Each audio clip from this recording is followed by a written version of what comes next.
announcement, which you've heard, but now recording. No class next week. I am in a training, and then we probably have one more class and then no class for 2 weeks because holiday season. Double checking that information. Yeah, so we'll have a class on the 18th, but not on the 25th or the 1st. I think that's, you saw in the emails, our good friend David has made some additional updates to the Andrena guide. Also going to be pushing a bunch of his pictures to the species pages coming up in the next week or so here. Okay, I think I've wrapped up my updates now. Sam, Okay. Your turn. All right. So we'll talk more about the same group, but different set of species that we were talking about last week. Last week, we were looking at male bees that in the Andrena subgenus Andrena, so that would be called sensu strictu. So in the strict sense, I'm not quite sure how that works, but it's basically got the same subgenus name as the genus. And we're going to now go into the remaining few for the East. Okay, so we have Clarkella, Frigida, Carolina, Faspii, and I think that's it. So these are Carolina I see regularly. It's in Maryland. The others are not things we see regularly. So, and we have to do some, oh, okay, straighten my head out here. Let's do some online ID stuff too. So we'll start with Carolina. And Right, can you repeat all of those again so I can put them in the chat? yeah, so we have Andrena Faspii, Andrena Carolina, Andrena Clarkella, and Andrena Frigida. Mostly things with a northern distribution, all within Andrena sensu strictu, but the males don't have the big tooth. And we looked at the big tooth ones last week and covered those. So if we go to the female guide here and we open up, let's open up and take a look at Carolina. So Carolina is widely seen as a blueberry, huckleberry, maybe a couple others of those ericaceous shrubs specialist, very long face. At least it's commonly associated with that group. And as we have, the general pattern is if something has a long face, it's going into something with a deep corolla that just helps it reach in further and has more capacity for a longer tongue, which of course folds out from underneath the bee's head. So let me see if I can get the head in here. And I've got an oblique view set up here because another thing that I notice when I'm looking at Carolina, it's got very long mandibles. What the reason for that is, I'm not 100% sure, but it does seem to be something that's noticeable, and it should help us key this out. So here's one mandible that is opened, and the other mandible is off to the side. And what we can see is here's the clypeus, here's the head, and we're going to look at this very long malar space too. But this corner of the clypeus, which is defining the area in which the labrum is projecting from underneath, we use as a measuring thing. So a lot of times when we define long, we're talking about how is it compared to the clypeal corner found here. Sam, we're not seeing your screen. But you're not. Oh, right. Well, I should share my screen. That would help, which I have. Sorry, I didn't catch that right away. I just Thanks everybody jumped in the chat. right in. Thank you for mentioning that. All right. Okay. Now, let me get this on big screen. And let's see. There we go. Okay, so this is a bit blown up. And as I mentioned before, let me scoot this little box away. So here's one mandible's open, other mandible's closed. These would cross, the tips would fall below each other. In other words, they wouldn't lap um, like praying hands or something. And you can see that in comparison to the corner of the clypeus here, that's defining where the labrum is um, dropping out. It's well beyond it, that tip. So that's sort of the measure of long. And we have moderate and short specimens too. But this species has noticeably long head. So we're looking at that head obliquely. Let's change it and take a look. I think people heard me speak to the fact that it needs this long head. Likely, or the story is that it needs it to come into and reach further into these blueberry style, or most blueberries, not all blueberries are like that, the deep bell like corollas of blueberries. Okay, so it's got some gook on it, but you can kind of see this is a pretty long-headed. The clypeus is projecting way below the bottoms of the line of the bottoms of the uh, two compound eyes. And that's sort of another way to measure length is to look at that. And additionally, to extend the head even further, it's putting in a long, for Andrena, malar space. The species most likely to be confused, which is not in this group, forget what group it's in, not good on the subgenera level things. They mostly just ignore that. I'm more about the genus is the malar space. And so the other species that often gets confused here but has differences in terms of the fovea would be Bradleyi. And we'll see that when we do some keying out. We could use a smidge more light here. So I'm going to go do that. And if I can get this to cooperate and move this out of the way, go to here, and we'll bring this up to 300. There we go. Have to go here. So now bring it into focus. Base of mandible.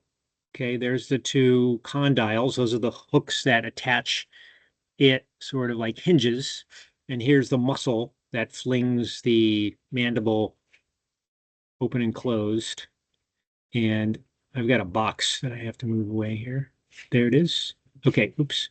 So most Andrena, I would say this edge of this mandible and the edge of the eye. So the eye has a compound eye and there's a little rim to that they touch, or so close to touching that you can't quite tell. But this is a huge gap for an Andrena.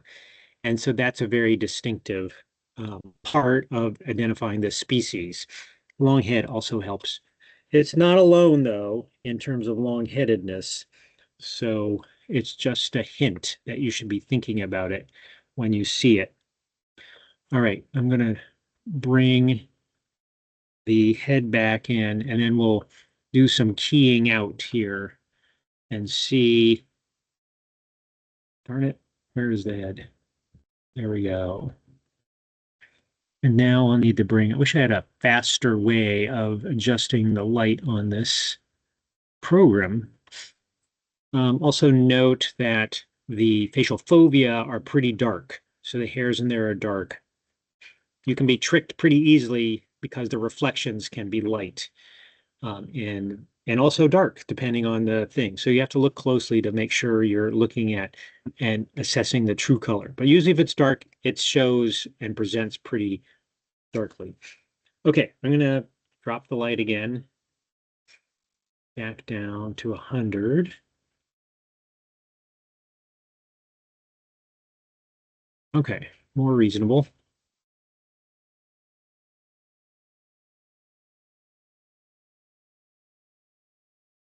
So just to tell you, bradleyi, which is also another vaccinium user, more of a southern species, but they overlap certainly, and even broadly throughout the East. It has a very, very narrow facial fovea. In fact, the facial fovea is about the same width all the way down to the top of the clypeus in relationship. And you can see here pretty clearly, or fairly clearly, that you have this. I'm following the edge of the fovea up here, and it broadens way out and comes over and is sort of like a drumstick in place. Let's look in the ID guides and flip through that very quickly. So I'm in the female Andrena guide, and I'm going to just restart it because I was goofing around in there. And if we say, I can't remember, this one was probably from Maryland, so we'll use Maryland as an example. And we go down and just do Maryland, and we'll click here, bees east of the Mississippi, just to clear out a couple things. So we have quite a few from Maryland, and I don't know what the date is. I'm going to ignore that for space of time, and I'm going to skip the measurement of the body length. It's pretty big, and let's go down to uh, let's see, where do we want to start? So it has a strong set of corners, as do all the species in this group, and that really knocks back the number of species right away. The hair is simple, and the wings are 3. I'm doing this from memory. I'm just looking at the specimen. That'll take care of a few more. If we go back now, so often, so what I'm trying to do is show you some often shortcuts. So sometimes you kind of know what's going on, like, oh, these characters are important ones. So I already hit simplify, even though I had 24 kinds listed up here. And so I know that the Mallar space, when I saw, I looked at it, was very long. So extremely long, more than a third as long as broad. I would say yes, but maybe I'll hedge my bets and say 1/5 to 1/3 in there. And so I get there's Carolina, but there's several of these others, several of which are in this group that we were going to talk about, Frigida, Thaspii. There's Mandibularis, milwaukeeensis, and Rufosignata from last week, also in that group. So once you have that kind of combination of just those few characters, you're already down to a smaller group. Hit simplify again, because each time you do that, you're creating a new guide with just the remaining ones in there. And we know we had a long head, but that's largely going to be determined by the Mallar space too. So we don't need to actually print out long head. We noticed that the mandible was extra long. That might be distinctive. Let's take a look at, so we would go head, and we're looking for mandible, labral process. It's alphabetical formation at base, labral process head, mandible. Oh, maybe length is not important here.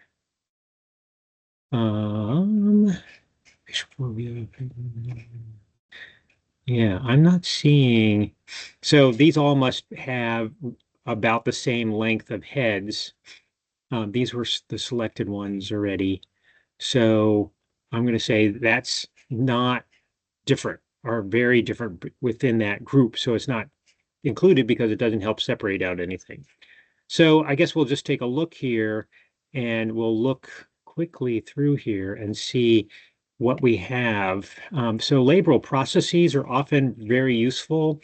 So here we have 7 kinds, and we can see by the green numbers how many species are associated with these. So it's spread out, but clicking any of these is going to eliminate a bunch. So I'm going to look under my light here, and just to save a little bit of time and get things going. And I see, yeah, so here, this is one of those interesting ones where from the top, it looks like, oh, maybe I don't see a ident, but if I turn it a little bit, I think I'll show this too, because this is an important kind of concept. So it's bidentate, and you can see five. I'm only going to eliminate two in there, and there's Carolina. But if we had not looked closely, um, and let's see, where is that again? If instead we had said entire, because it kind of looks entire from the top. Now, maybe I have, but see, it's gone. So let me show you that because that's a little tricky. It is bidentate, but you have to turn it to see much to look at. So let's take a look here. So if I'm looking, here's a specimen. I don't know if the label process is visible all from here. Well, okay, it is a bit. So if we're looking now a bit straight on, here's the edge of the clypeus. There's the label process, looks entire, right? No question. But now what I'm going to do is sequentially angle this specimen so that we can look a bit around the corner. Now we're basically dead on. So we are looking almost at 90 degrees to the face of the specimen. So you can see, just pointing out because there's a good shot here, wide facial fovea up there. And if we look down here again, if we're just looking at the outline, that looks pretty much entire. But now if we continue our look over the edge, how do people even identify these things, right? Take this down and may even have to turn it a bit more to see this, but you can start to see what's going on here. I'm going to bring in the light.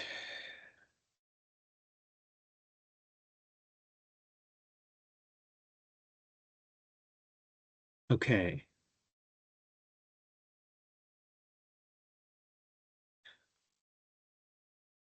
Now,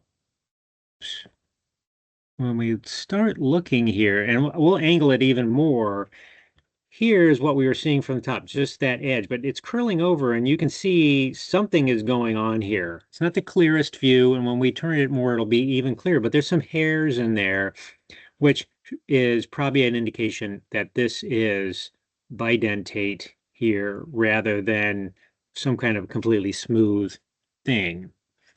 And a number in this group do this trick. So you have to turn your specimen over a bit. Okay, now we're really going to take the label off, spin this to get a good look at that label process. And put this up.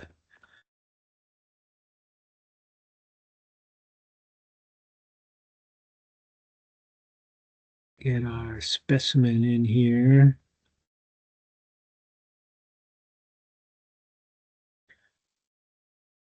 So you can see the underside of the head here pretty well. Could have straightened it a little bit better, but this will be visible, right? So we're going to go all the way up to the maximum. And now you can see what formerly, when we looked at it from straight down, was no emargination, no cut in, no nothing. It looked completely smooth. But here you can clearly see this great cutout, and which makes this, and these have like teeth, so that would make it bidentate in very, very dramatically. But you had to have moved things. I wonder what that is to see them. That's interesting. I'm not sure. But there it is. Okay, the bidentate thing revealed. So if we go back now, drop that out, put this in. We got rid of 2 species, and now we're still back here. We do simplify again, and the guide will tell us what's going to be useful. So these are all spring species. I'm not even going to bother um, trying to work with these because all 5 are basically being scored for this part of the year. And these can be useful, but again, they've got a couple 5s that are the common thing, which is about in the middle.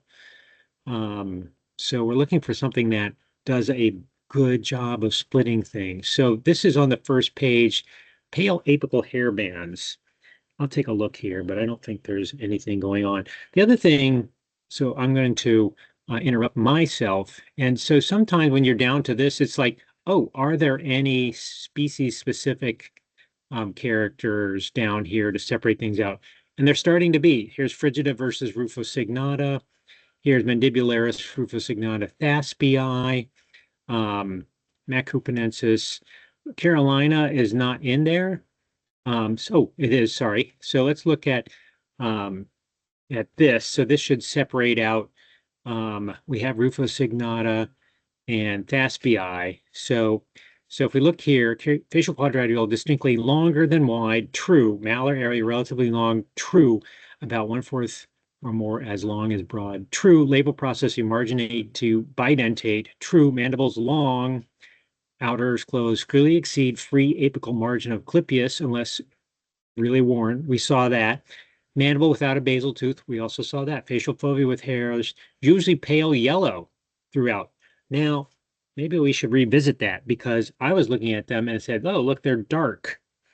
So let's take a more of a dive. I'm going to get a different specimen just in case this one is goopy. I feel confident that it is Carolina, but obviously I misrepresented the specimen by implying that the facial fovea were dark when either that or the guide is wrong, but I think the guide is probably right. So let's take a look at this specimen and see what's going on that fovea again. It might just have been a trick of the light. Don't forget the back side of, oh, these are too light now. The back side of these specimens, in other words, the integument is black, and lights, the hairs on these specimens are both translucent to some degree sometimes, and also so transmitting light through. So that looks black, right? But if we change when I look at it in my regular, let me get this to a bigger thing. On the regular microscope, I can move the specimen back and forth, and I see that color change. So here now, with a different look, boom, white. So, okay, so we're matching again. Here's a pretty good vertex shot. So here's the ocelli. There's at least 1 plus, so 1.5 to almost 2, but probably 1.5 would be how I'd characterize that. Pretty broad for the specimen. So when we go back to here, we talk about facial fovea with usually pale yellow throughout. So we're going to say yes. So we can go and contrast all these, but we're just going to accept that. And now we're down to we basically got rid of all the others and got to Carolina. I should have said, sorry, I didn't quite do that. All the other Andrena besides that, so that that includes the Frigida and Milwaukeeensis in there. So we didn't quite get rid of them. I get tricked up sometimes on going too fast, these specimens. So now we have this set, Carolina, Frigida, Milwaukeeensis. These look quite different in the amount of black hairs on the specimens, with Carolina, I think, having basically none. And these other two, Frigida and Milwaukeeensis, having black hairs on the face. Let's see if I'm just going to do a type in here and look for black. Again, we would do, well, head, facial fovea, color of hair, all pale to white. We just determined that. And we might get rid of them. Yeah, so that gets rid of it that way. Let's see if there's any other black things in here. Abdomen, turgid teeth or four color of hair, including apical hair bands when present, all pale, but that's not, it's got three, so it would not get rid of anything else. And then here, thorax, color of hair, we have all pale, that's three again, and that will keep it because that's what it is.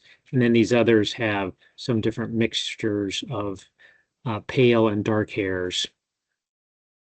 So anyway, we can continue to do this, but that's the nice thing about these kinds of guides. You can try and answer a bunch of questions to more and more confirm the species. You then can go to the species page and say, oh, yeah, my specimen looks a lot like this, and have a better notion.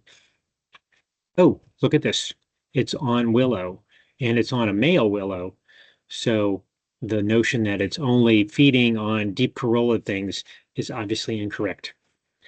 For a female uh, willow, then it might be nectaring. Okay, so that's Carolina females, and the males I have here. I'm going to swap this out.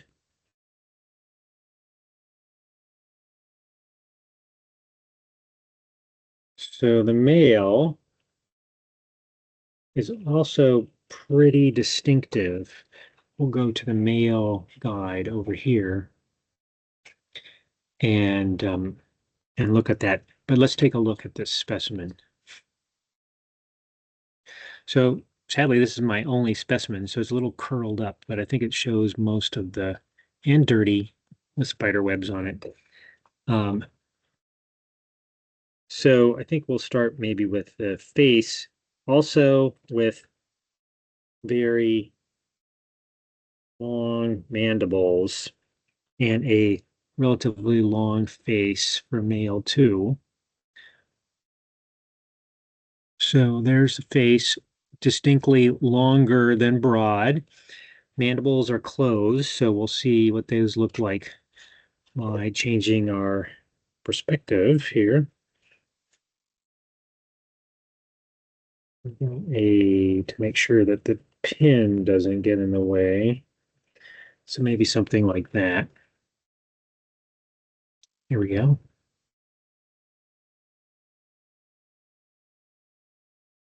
So these are dramatic, right? So you can see how the mandibles, and I've forgotten that the length of the mandibles is really a male character used in the male guide and not in the females at all. Although you could see that the mandible in that particular species was quite long. The males are the ones that really accentuate length of mandibles. And here you can see how large they cross. If it was a short mandibled species, these two mandibles would overlap over each other, hands on top of each other. I guess not like Brer, but like overlapping instead of crossing.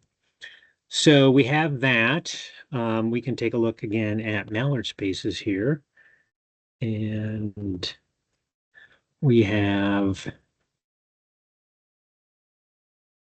again, for sake of time, I'm not going to drill completely in here, but I think you can see that there is a significant mallard space going on there. The other thing, when we did our perusal of this specimen, we could see, I'm trying to line this up well, that the cheek was very broad and had a odd little twist at the end, more upturned area. So here, there's those long mandibles. There's the base of the eye. You can see that the comparison, the measuring tool is what's the width of the eye. You can see it's much greater, the cheek is much greater than the width of the eye by not quite two, but at least a good time and a half. And it's not quite visible here, I think, but I think you can, or at least not accentuated. You can see that something's going on the edge. So you have a relatively short, sharp point, and if we looked at this from the top view or a little bit of an angle, you'll see that this whole edge is turned up. So in other words, not a smooth transition running underneath the cheek, but something quite sharp. Additionally, when we look at the length of the head and we look at where is the greatest width, we can see, I guess you can make up your own angle, but if we're looking at right angles to here, it's somewhat behind the midpoint of the eye if we're going at right angles down to that point. So let's start with those characters, and there's no tooth on this either. So we can't use, the teeth were a very quick way to shortcut a lot of these things. So we're going to click on east of the Mississippi, and we will do Maryland again.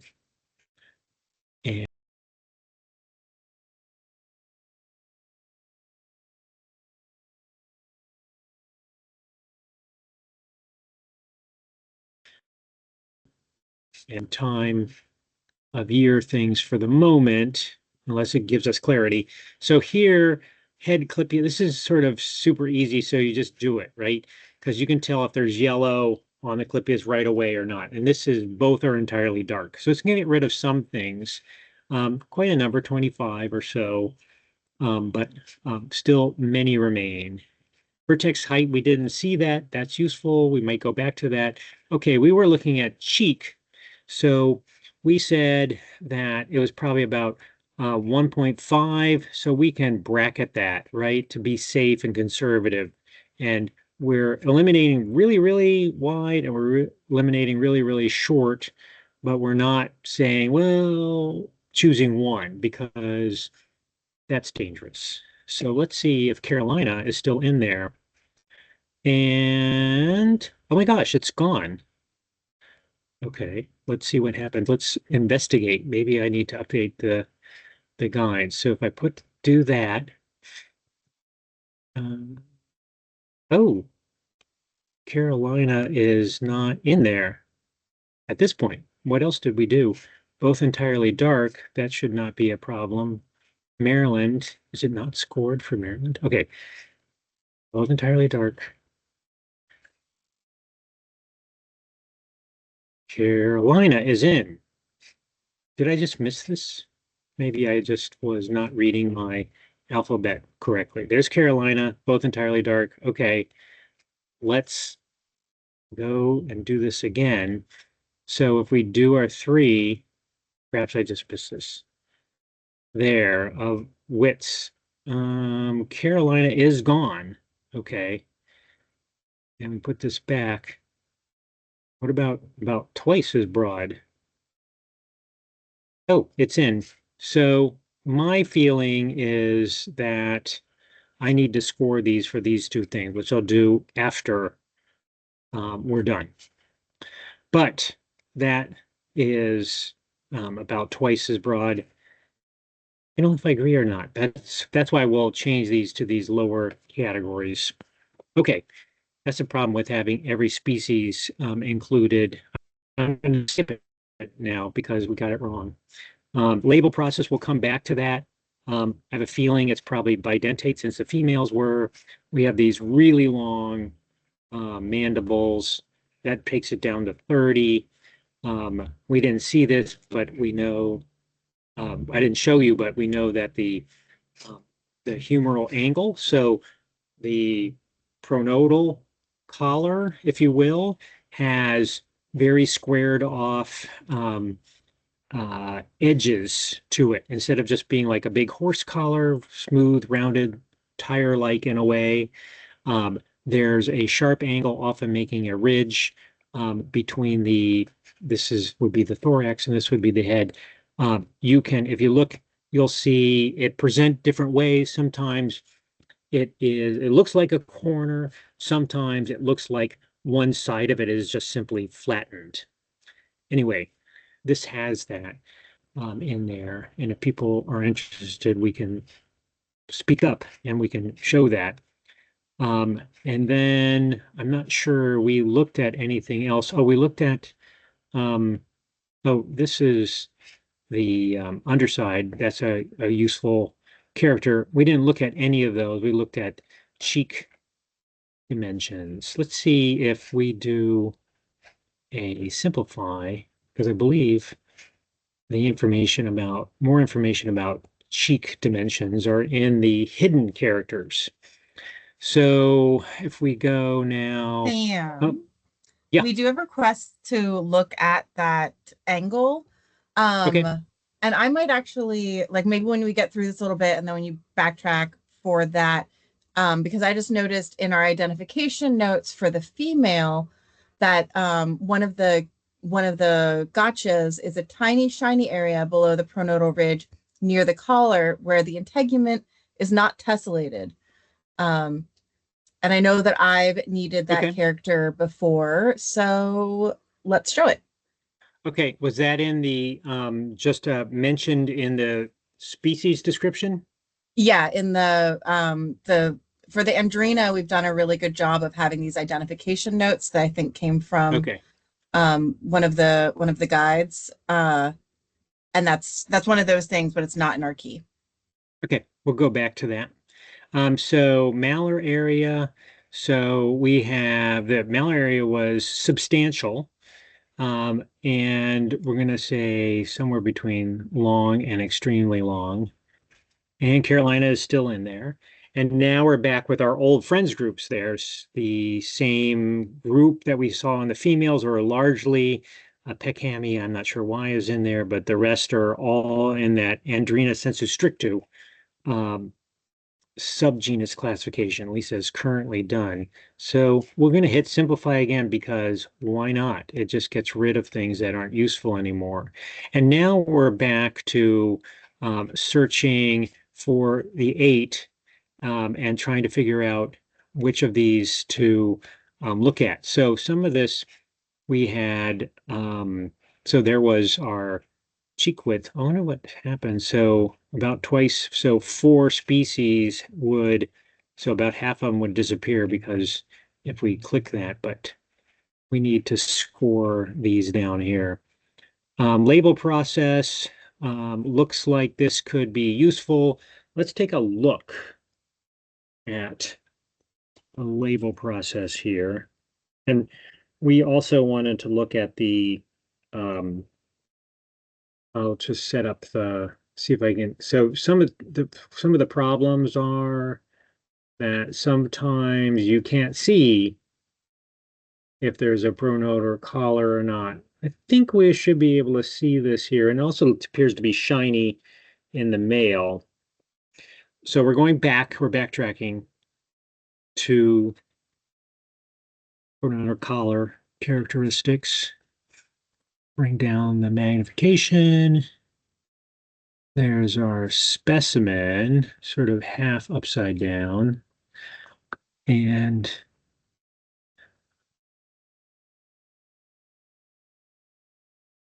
what we're going to look for now is see if we can see in. So this is the half the trick, which is you often, I have to put my glasses on this one.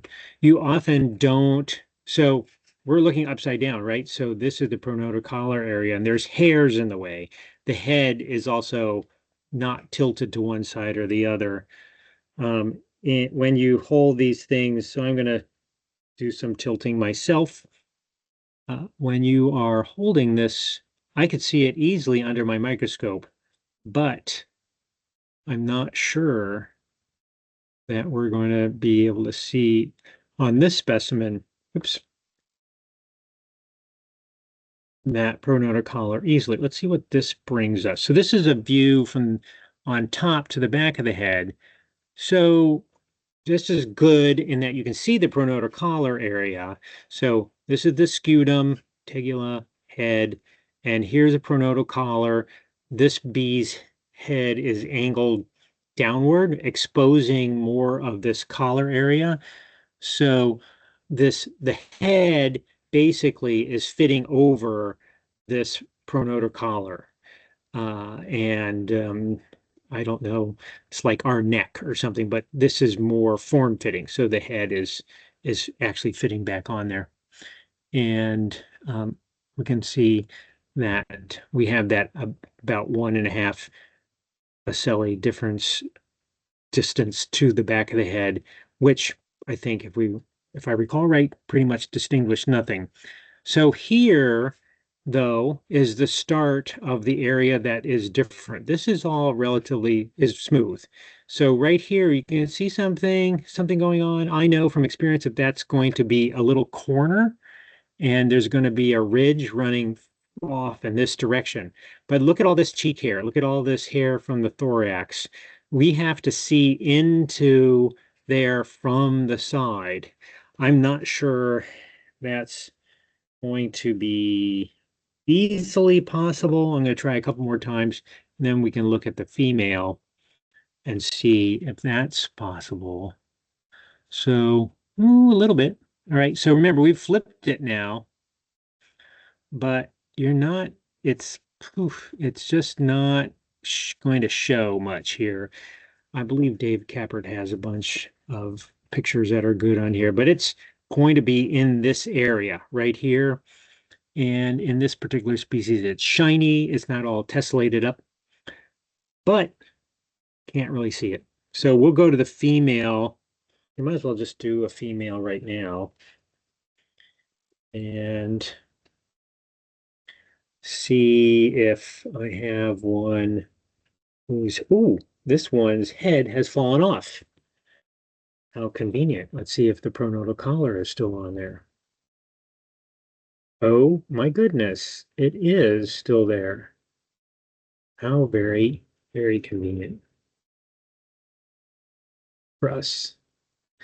Okay, let me put this back under here. So this is a female.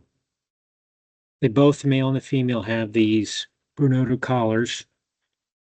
We're going to first look at the, so it's also black, right? So it doesn't discriminate a whole lot in terms of shape and surface because everything is so dark.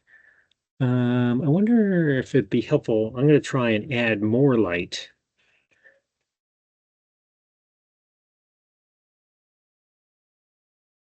I'm going to add a heck of a lot more. Is that useful? I think so.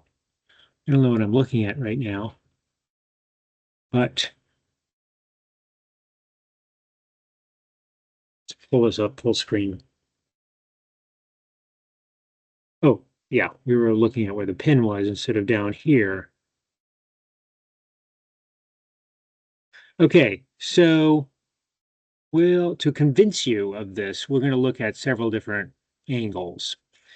All right, so the top, this would be the top of the dorsal area. So this is, say, the center line.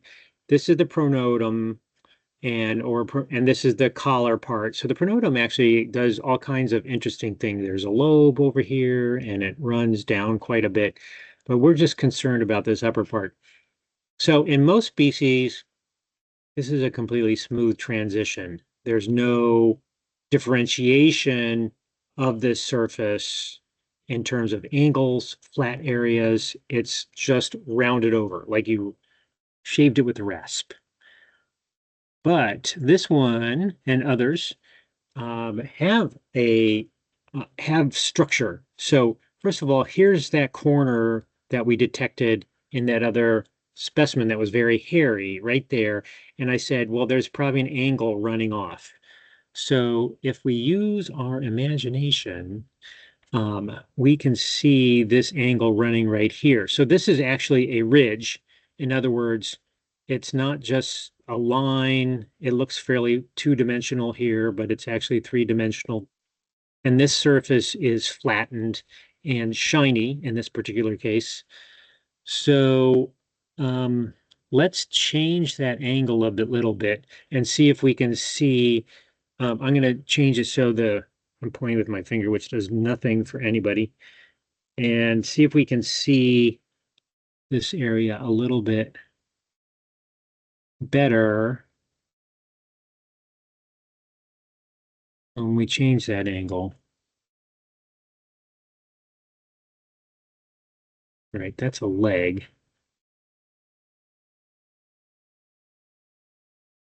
I'm a little disoriented myself without having a head on this thing. Okay, so it's not the full picture, but here's that sharp angle running down here. We're looking from the side. This is not smoothed over. This is a flattened area. I'm going to change it again, bring it in between those last two shots to see if we can see that pretty clearly. This is a tricky one. It took me a while to really get comfortable with what I was seeing. So we're kind of back where we were before. I'm changing the focus a bit, but you can see, then we're going to look straight on. You can see this angle and this shiny area in the back. That's what usually happens. This area, if it's going to be any different in terms of surface texture, it's going to be that smaller area. If we jump up in magnification to as much as we can go, you can see this would be called tessellation. See the reptilian scale-like patterns, more like little cells. That tends to be what they would call tessellation, and they might use a term called imbricate if it actually did look like overlapping fish cells. This is in between. Sometimes it's used, but mostly what you're just looking for is the surface is not really reflecting much light because it's got all these microscopic lines all over it. This area is reflecting some light because it has none to much fewer. All right, so now bring this back down. I'm going to change it again. So you have to imagine, though, you don't get to snap the heads off your specimens.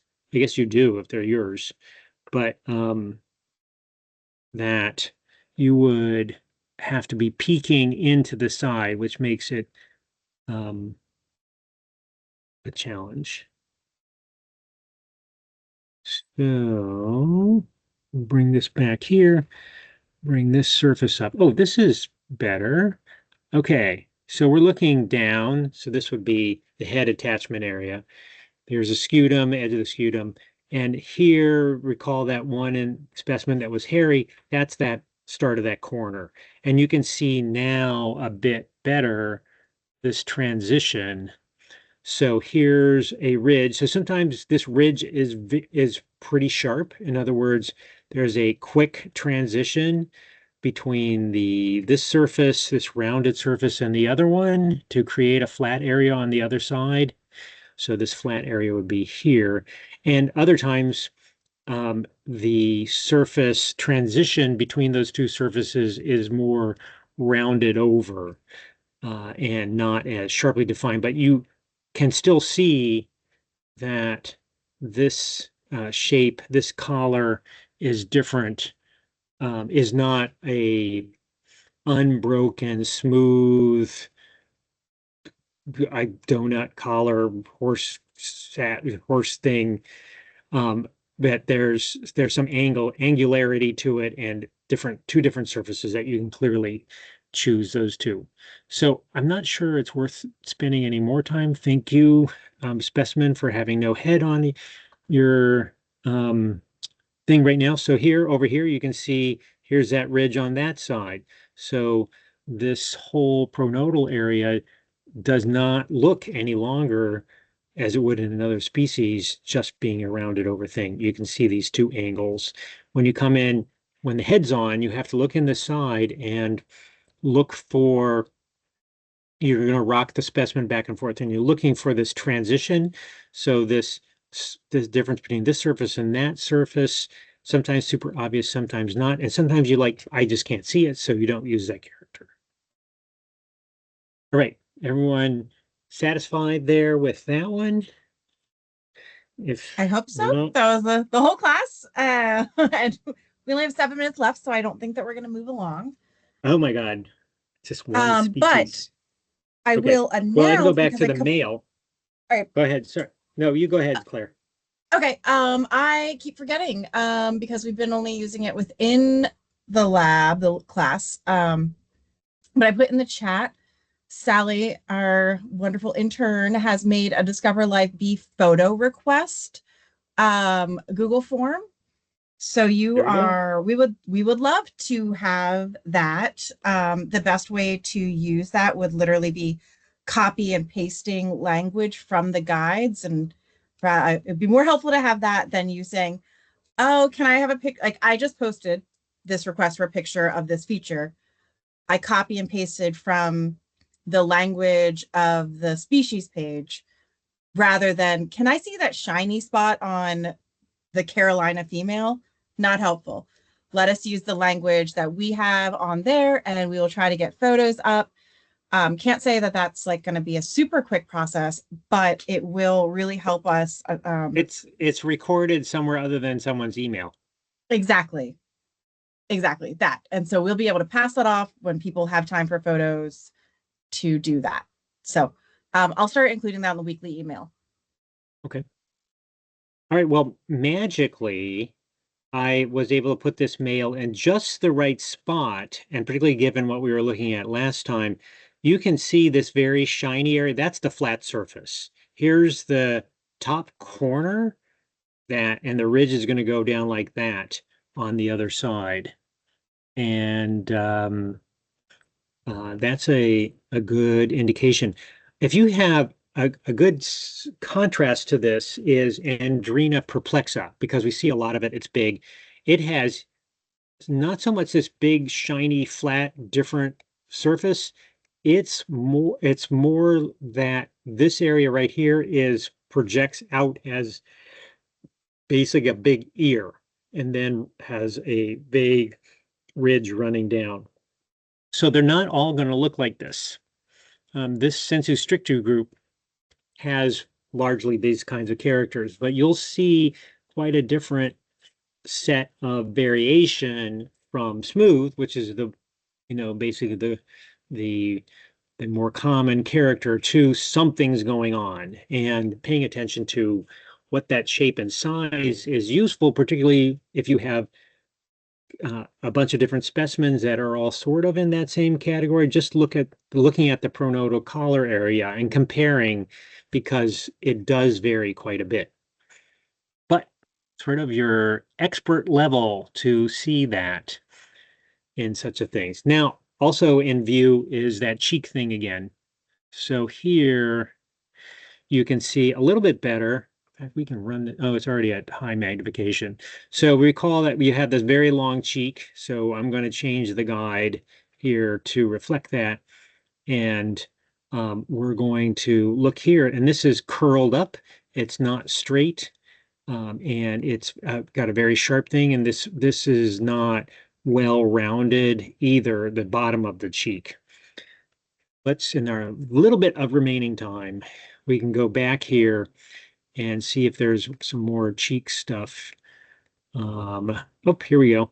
Okay, head, cheek, carina or ridge. Okay, so carina or ridge are kind of interchangeable terms. So carina is theoretically a raised line, but sometimes these carinae on specimens could be more characterized as a ridge. And what we're saying is there's something going along on the rear edge of the cheek. So we saw that. So here we have absent. So you can look here. Oh, this could be useful. Or here's one that has 6, maybe not, because we have only 8. And so here it says absent, present, but weak, and only in the upper half. So up here, present, distinct, spanning the whole thing. And here is what we have. Present only in the lower half of the genal area or near the postereo-ventral angle, this thing, and often weak. So that's what we saw. And so we will be able to get rid of two things. Carolina is still in there. And the last thing we'll do, because I know that Claire has to go, and I do too, actually. We will look to see if I can get a good shot of, because this is another one of those tricky areas, looking at S6 and the rim of S6 to see what's going, well, first of all, just to see it and then to characterize it correctly, because there's usually a lot of stuff going on down there. And I'm looking at this specimen in particular. And so this one has its genitalia sticking out, which makes this a little bit, I'm not sure we're going to be able to see this. I'm not even 100%, I'm a little bit hesitant of even using it. But if I were able to guess, I'm going to say that it's this one. But I'm guessing at this point, which is not what you should be doing in the guide. But you can, but not sure what you should be counting on when using a guide. But it has there's no reason not to be like, oh, it's in there. I'm not 100% sure, and I'm going to turn it off and keep going. But that was information like, I guessed, it felt like it was, not 100%, and we're in that ballpark. Maybe we'll just scroll down here and see if there's a Carolina specific. Oh, look here, head shape in profile as a bump, distinct angle. Well, they all do, so that's not useful. And see if Carolina, so these are our basal tooth species, and Carolina does not have a, well, so we know that there is a character somewhere that talks about the basal tooth, and that would get rid of this one, this one, this one, this one, leaving only these two left. And then we can look at some of these other characters and figure out which of these two match. But at this point, I'm going to be going too fast. And so And I'd love to interrupt I'm you going for to a stop. second. So if you're Yeah. rounding out, I'm so I'm there's finished. I'm going to stop just because I'm feeling the pressure of time. But go ahead, Claire. cool. We can always start back up where you are. There's a nice chat in the chat about folks that take good pictures, and as you mentioned a lot, David takes amazing photos and can confirm that we get behind a bit on uploads. However, I'd be happy if you guys post things to Flickr or some other site, include those in the weekly resources that I put in the emails, and also get access to your photos, and they can go up at some point in a batch. We can sidebar on the most effective way to have file naming there so that they can go directly where we want them to go, as that can kind of be a bottleneck there. There was a question in the chat of, oh, it'd be great to know like what characters. Yes, I'm going to see if we can make those responses available as a read only on the Google Drive. I think that's probably available to us. And also any pictures you take would be great. They will end up, if nothing else, on a species page, though. If we have closer conversation, we can get them up onto a character if that's appropriate. And I say all that to also remind you that when you go onto a species page, there's often underneath the photos that are just appearing there on the screen, more thumbnails. So look out which for will that. expand Yes. to more pictures. So for example, today we were looking at Carolina. I think there is, maybe a dozen max photos on our Just the Species page, but on the link for more, the thumbnail link, there's 34, 35 pictures. So always go there, and if you send us your pictures, they will at least end up on species pages, and we can work closely to have them put into character guides. Also, if you are an academic with students and interns and things like that. Yeah, any help, any help's always good help. At this point, we're going to say goodbye and I'm going to stop the recording. And I am so excited that there are people who have photos. Yeah, so the way to think about these species pages is that for most people, they don't have access to a museum, which is the best way to confirm your specimens, other than giving it to a expert, I suppose, because you can then directly go back and forth between a known specimen and yours and do a comparison. So this is not optimal, but is part of that world where we try to help other people and their identifications, and you can at least get some kind of comparative information out of the pictures. Yay! That's what Recording I got. over. You guys can keep hanging out. You're amazing. Okay, I have to go too. All right. See you, Claire. Thank you. Thanks, everyone.